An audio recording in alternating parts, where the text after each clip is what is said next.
Powell was pronounced dead at the scene, while Johnson succumbed to his injuries later at the hospital. The incident unfolded just after 8 p.m. in the 5300 block of Frankfort Avenue near Sinclair Lane. Witnesses reported hearing multiple gunshots, and a third victim, a 28-year-old woman, suffered non-fatal injuries and was taken to the hospital in stable condition. The Baltimore Police Department released surveillance footage showing 4 masked gunmen exiting a Honda and opening fire on the group.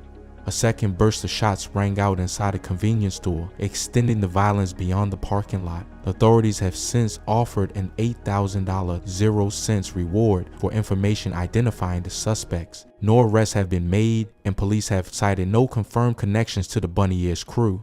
However, the shooting occurred in the same general area where Bunny Ears-linked activity has been observed, hinting at potential overlap or territorial conflict. This tragic incident reinforces a troubling pattern of gang and street violence in Baltimore.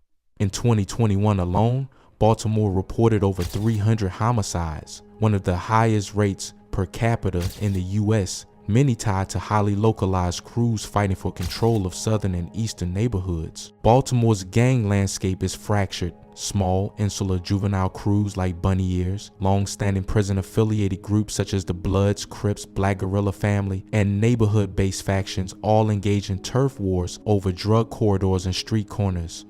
Informal alliances shift frequently, and violence often flares over perceived slights or retaliatory killings. The Northeast shooting adds to the urgency facing Baltimore's leaders as they pursue a multi-pronged strategy involving law enforcement crackdowns, community-based interventions, and youth outreach to stem the cycles of vengeance and robbery that fuel street-level homicide.